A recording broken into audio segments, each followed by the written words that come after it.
आज है 30 मई और दिन है शनिवार। यूपी दर्पण लाइव में आपका स्वागत है। आइए देखते हैं वो 25 समाचार जो आपको प्रभावित करते हैं। हमीरपुर में निर्माणाधीन पुल ढहा, 6 मजदूरों की दर्दनाक मौत। नेपाल बॉर्डर पर बदलती डेमोग्राफी से बड़ी चिंता, नई बस्तियों पर उठे सवाल। केजीएमयू की 6 मजारे लवारिस घोषित, हटाने की तैयारी शुरू। चंदौली में सपा महिला जिला अध्यक्ष पर जानलेवा हमला और यूपी में 100 किलोमीटर की रफ्तार से तूफान अलर्ट। अब आगे के समाचार देखते हैं विस्तार से। यूपी डीएलएड 2026 के आवेदन जल्द शुरू, 2,39,000 सीटों पर होगा दाखिला। उत्तर प्रदेश में डीएलएड 2026 प्रवेश प्रक्रिया जून के पहले सप्ताह से शुरू होने की संभावना है। इस बार करीब 2,39,000 सीटों पर प्रवेश दिया जाएगा। आवेदन के लिए अभ्यर्थी का स्नातक होना जरूरी है। सामान्य वर्ग के लिए 50% और आरक्षित वर्ग के लिए 45% अंक अनिवार्य है। चयन प्रवेश परीक्षा से नहीं बल्कि 10वीं, 12वीं और ग्रेजुएशन के अंकों के मेरिट के आधार पर होगा। इसके बाद काउंसलिंग और दस्तावेज सत्यापन की प्रक्रिया पूरी की जाएगी। किसानों को एमएसपी पर मिला रिकॉर्ड भुगतान, 1.49 लाख करोड़ रुपए सीधे खातों में पहुंचे। उत्तर प्रदेश में गेहूं, धान और मोटे अनाज की सरकारी खरीद का बड़ा आंकड़ा सामने आया है। पिछले वर्षों में 1.32 करोड़ से अधिक किसानों को न्यूनतम समर्थन मूल्य योजना का लाभ मिला है। गेहूं खरीद पर 45,000 करोड़ रुपए से ज़्यादा और धान खरीद पर 1.03 लाख करोड़ रुपए से अधिक की राशि सीधे किसानों के खाते में भेजी गई। जवार और बाजरा खरीद से भी लाखों किसानों को फायदा पहुंचा है। सरकार का दावा है कि ऑनलाइन खरीद और डायरेक्ट बैंक ट्रांसफर व्यवस्था से पारदर्शिता बढ़ी है और किसानों को समय पर भुगतान मिल रहा है। आंधी बारिश से तबाही के बाद सीएम योगी का आदेश, 24 घंटे में मिलेगा मुआवजा। उत्तर प्रदेश में तेज आंधी, भारी बारिश और आकाशीय बिजली से कई जिलों में नुकसान हुआ। मौसम की मार के बाद मुख्यमंत्री योगी आदित्यनाथ ने अधिकारियों को तुरंत राहत कार्य शुरू करने के निर्देश दिए हैं। सीएम ने कहा कि जनहानि, पशु हानि और संपत्ति नुकसान का तत्काल आकलन किया जाए और पात्र लोगों को 24 घंटे के भीतर मुआवजा उपलब्ध कराया जाए। प्रभावित इलाकों में राहत और बचाव कार्य तेज करने के निर्देश भी दिए गए हैं। सरकार ने साफ किया है कि पीड़ित परिवारों को सहायता के लिए इंतजार नहीं करना पड़ेगा। भ्रष्टाचारियों पर योगी सरकार का हंटर, 12 अफसर कर्मचारी जांच के घेरे में। उत्तर प्रदेश सरकार ने भ्रष्टाचार के खिलाफ बड़ी कार्रवाई शुरू की है। आय से अधिक संपत्ति के आरोपों में अलीगढ़, आगरा समेत 5 जिलों के 12 अधिकारियों और कर्मचारियों की गोपनीय जांच कराई जा रही है। एंटी करप्शन थाना इनकी संपत्तियों और आय के स्रोतों का पड़ताल कर रहा है। जांच के दायरे में इंस्पेक्टर, सब इंस्पेक्टर, लेखपाल, बाबू और सिंचाई विभाग के कर्मचारी शामिल हैं। इनमें से कुछ मामलों की जांच पूरी हो चुकी है और आगे की कार्रवाई की तैयारी तेजी से चल रही है। 5 जून को यूपी में लगेगा 12 करोड़ पौधों का महाअभियान, केशव मौर्य के निर्देश। विश्व पर्यावरण दिवस पर उत्तर प्रदेश में 12 करोड़ पौधे लगाने का विशाल अभियान चलाया जाएगा। उप मुख्यमंत्री केशव प्रसाद मौर्य ने अधिकारियों को ब्लॉक स्तर पर विस्तृत कार्य योजना तैयार करने के निर्देश दिए हैं। इसके साथ ही ग्रामीण क्षेत्रों में रेन वाटर हार्वेस्टिंग और सरकारी कार्यालयों को सौर ऊर्जा से जोड़ने की योजना पर भी जोर दिया गया है। बैठक में प्रधानमंत्री आवास योजना के लक्ष्यों को समय सीमा के भीतर पूरा करने के निर्देश भी दिए गए। मऊ में गरजे सीएम योगी, बोले माफियाओं का हाल रावण और कंस जैसा होगा। मुख्यमंत्री योगी आदित्यनाथ ने मऊ में आयोजित जनसभा के दौरान विपक्ष और माफियाओं पर तीखा हमला बोला। 392 करोड़ रुपए से अधिक की विकास परियोजनाओं के लोकार्पण और शिलान्यास कार्यक्रम में उन्होंने कहा कि प्रदेश में गुंडों और माफियाओं के लिए कोई जगह नहीं है। मुख्यमंत्री ने कहा कि कानून व्यवस्था से खिलवाड़ करने वालों की दुर्गति रावण और कंस जैसी होगी। उन्होंने पूर्व सरकारों पर भी निशाना साधते हुए कहा कि वर्तमान सरकार बिना भेदभाव के विकास कार्य कर रही है और सुरक्षा तथा सुशासन उसकी प्राथमिकता है। नेपाल बॉर्डर पर बढ़ती डेमोग्राफी से बढ़ी चिंता, नई बस्तियों पर उठे सवाल। महाराजगंज जिले के सनौली बॉर्डर इलाके में तेजी से बढ़ती आबादी और नए निर्माण कार्यों को लेकर सवाल उठने लगे हैं। स्थानीय लोगों का दावा है कि पिछले कुछ वर्षों से क्षेत्र की तस्वीर तेजी से बदली है और कई नई बस्तियां बस गई। लोगों का कहना है कि कई परिवारों की पहचान और पृष्ठभूमि को लेकर स्पष्ट जानकारी नहीं है। खुली भारत नेपाल सीमा के कारण सुरक्षा और जनसांख्यिक बदलाव को लेकर भी चिंता जताई जा रही है। मामले को लेकर प्रशासन और सुरक्षा एजेंसियां की भूमिका पर भी सवाल खड़े हो रहे हैं। हमीरपुर में निर्माणाधीन पुल ढहा, 6 मजदूरों की मौत, गुणवत्ता पर सवाल। हमीरपुर में बेतवा नदी पर बन रहे निर्माणाधीन पुल का एक हिस्सा तेज आंधी और बारिश के दौरान भरभराकर गिर गया। हादसे में 6 मजदूरों की मौत हो गई, जबकि 3 अन्य गंभीर रूप से घायल हो गए। पुलिस प्रशासन और एसडीआरएफ की टीमों ने मौके पर पहुंचकर राहत और बचाव अभियान चलाया। मुख्यमंत्री योगी आदित्यनाथ ने हादसे पर दुख जताते हुए मृतकों के परिजनों के लिए मुआवजे की घोषणा की है।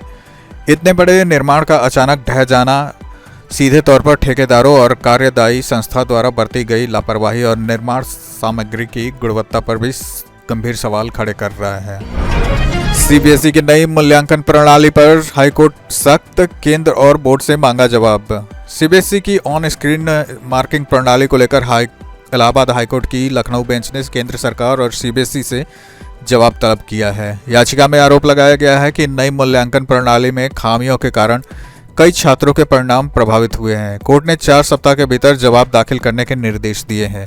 याचिका में विशेषज्ञ समिति गठित करने और उत्तर पुस्तिकाओं के पुनर्मूल्यांकन की मांग भी तेज हो गई है। केजीएमयू की 6 मजारें घोषित हुई लावारिस, अब हटाने की तैयारी तेज। लखनऊ के किंग जॉर्ज मेडिकल यूनिवर्सिटी परिसर में मौजूद 6 मजारों को लावारिस घोषित कर दिया गया है। प्रशासन ने सुप्रीम कोर्ट की गाइडलाइन के तहत 2 बार नोटिस जारी कर संबंधित पक्षों से दस्तावेज मांगे थे, लेकिन कोई वैध दावा सामने नहीं आया। इसके बाद मजारों को कब्रिस्तान में स्थानांतरित करने की प्रक्रिया शुरू कर दी गई है। केजीएमयू प्रशासन ने पूरी रिपोर्ट जिला प्रशासन और राज्य सरकारों को भेज दी है। सपा महिला जिलाध्यक्ष पर जानलेवा हमला, सीसीटीवी में कैद हुई पूरी वारदात। चंदौली के पड़ाव क्षेत्र में सपा महिला सभा की जिलाध्यक्ष गार्गी पटेल पर घर में घुसकर हुए हमले के मामले में पुलिस ने 5 लोगों के खिलाफ मुकदमा दर्ज किया है। आरोप है कि हमलावरों ने लोहे की रॉड, लात घूंसों से हमला कर उन्हें गंभीर रूप से घायल कर दिया। पूरी घटना घर में लगे सीसीटीवी कैमरों में कैद हो गई। एफआईआर में राजनीतिक रंजिश, जान से मारने की साजिश और आभूषण लूटने के आरोप भी लगाए गए हैं। हमले में गार्गी पटेल की दोनों बेटियां भी घायल हुई हैं।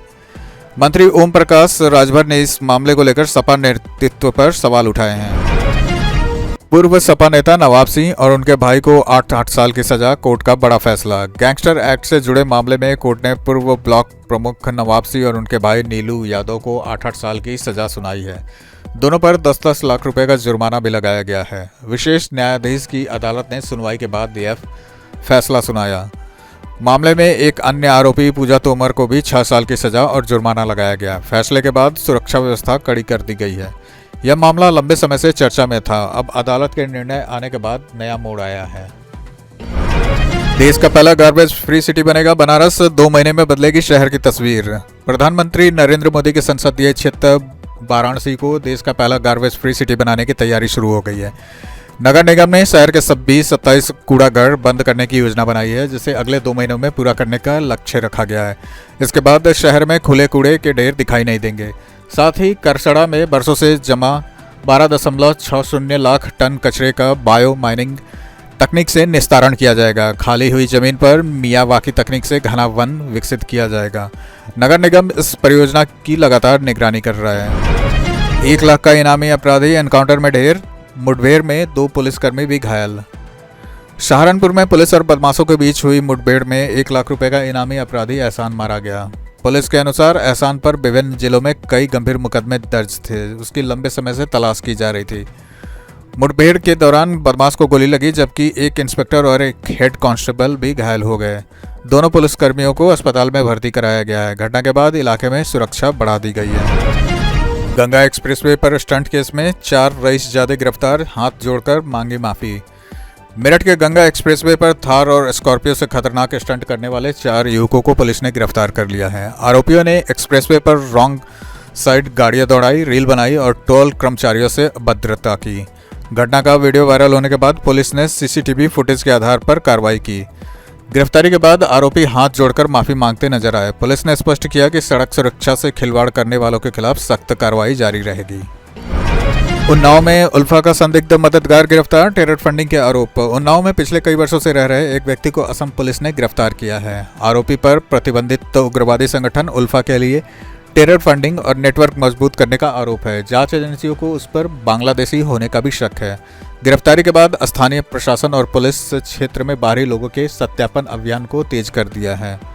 सुरक्षा एजेंसियां आरोपी के संपर्कों और आर्थिक लेन देन की जांच भी कर रही है।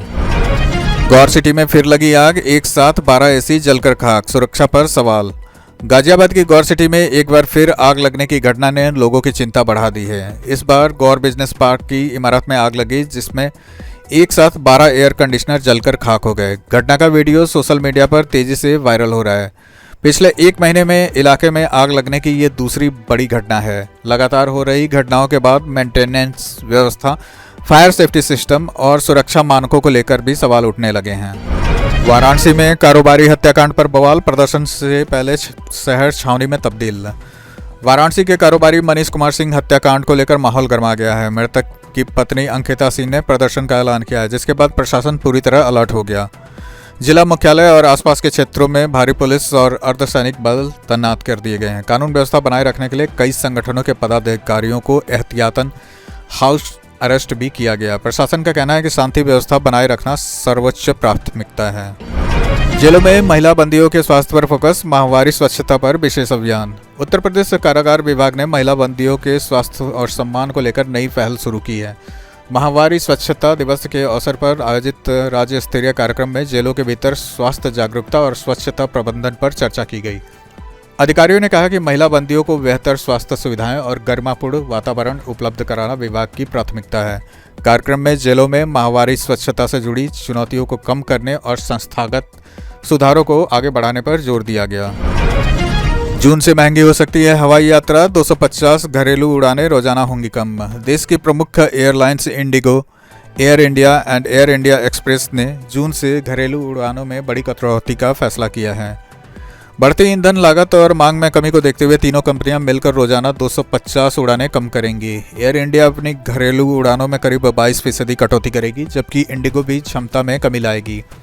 विशेषज्ञों का मानना है कि उड़ानों की संख्या घटने से टिकटों की कीमतों पर असर पड़ सकता है। यह व्यवस्था जून से अगस्त तक लागू रहने की संभावना है। यूपी आबकारी विभाग में बड़ा फेरबदल, 37 अधिकारियों के तबादले। उत्तर प्रदेश सरकार ने आबकारी विभाग में बड़ा प्रशासनिक बदलाव करते हुए 37 सहायक आबकारी आयुक्तों और जिला आबकारी अधिकारियों के तबादले कर दिए हैं। शासन की ओर से जारी आदेश में सभी अधिकारियों को तत्काल नए तैनाती स्थल पर कार्यभार ग्रहण करने के निर्देश दिए गए हैं। तबादलों के तहत कई जिलों में नई जिम्मेदारियां सौंपी गई हैं। सरकार का कहना है कि प्रशासनिक व्यवस्था को अधिक प्रभावी और जवाबदेह बनाने के लिए यह कदम उठाया गया है। भूसादान आदेश पर फंसे बीईओ जांच में दोषी पाए गए, कार्रवाई की तैयारी।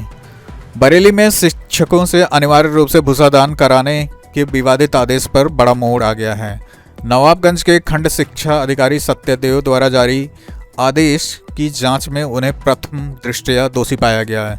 जिला बेसिक शिक्षा अधिकारी की रिपोर्ट के बाद उनके खिलाफ कार्रवाई की तैयारी चल रही है। आदेश में शिक्षकों से 46 किलो भूसा देने की बात कही गई थी और पालन न करने पर कार्रवाई की चेतावनी भी दी गई थी। शिक्षा विभाग ने स्पष्ट किया है कि ऐसा कोई निर्देश शासन या विभाग की ओर से जारी नहीं किया गया था। पुराने हाईकोर्ट परिसर में फर्जी नौकरी रैकेट का खुलासा, एलएलबी छात्र गिरफ्तार। लखनऊ में पुराने हाईकोर्ट परिसर की सीएससी बिल्डिंग से फर्जी नौकरी दिलाने वाले गिरोह का पर्दाफाश हुआ है। पुलिस ने विधि के एक छात्र को गिरफ्तार किया है, जो खुद को कोर्ट और सचिवालय का अधिकारी बताकर बेरोजगार युवाओं को ठगता था। आरोप है कि गिरोह ने फर्जी नियुक्ति पत्र और दस्तावेज दिखाकर कई लोगों से लाखों रुपए वसूले। जांच में करीब 35 लाख रुपए की ठगी का मामला सामने आया है। पुलिस ने फर्जी नियुक्ति पत्र और अन्य दस्तावेज भी बरामद किए हैं। ईदगाह से उठी मांग, गाय को राष्ट्रीय पशु घोषित करे सरकार। अमरोहा जिले के चुचला कला में ईद उल अजहा के मौके पर एक अनोखा संदेश सामने आया। ईदगाह में नमाज के दौरान मौलाना वकील अहमद ने मुस्लिम समुदाय से प्रतिबंधित पशुओं की कुर्बानी न करने और कानून का पालन करने की अपील की। उन्होंने लोगों से संकल्प भी दिलवाया कि किसी भी हालत में प्रतिबंधित पशुओं की कुर्बानी नहीं दी जाएगी। साथ ही केंद्र और राज्य सरकार से गाय को राष्ट्रीय पशु घोषित करने की मांग की। यूपी में 100 किलोमीटर रफ्तार से आएगा तूफान, आईएमडी का ऑरेंज अलर्ट जारी। नौतप्पा के बीच उत्तर प्रदेश के मौसम ने अचानक करवट ले ली है। मौसम विभाग ने प्रदेश के कई जिलों में 80 से 100 किलोमीटर प्रति घंटा की रफ्तार से तेज आंधी, बारिश और बिजली गिरने का अलर्ट जारी किया है। सहारनपुर, मेरठ, मुजफ्फरनगर, गाजियाबाद, आगरा, झांसी और महोबा समेत कई जिलों में ऑरेंज अलर्ट घोषित किया गया है। पिछले दिनों आए तूफान और बारिश से कई लोगों की जान भी गई। मौसम विभाग ने लोगों से खराब मौसम के दौरान घरों में सुरक्षित रहने और सतर्कता बरतने की अपील की है। इसी के साथ आज की खबरों का सिलसिला हम यहीं समाप्त करते हैं। अगर आपको लगता है कि ऐसी खबरें ज़रूरी हैं तो चैनल सब्सक्राइब करके जुड़े रहिए।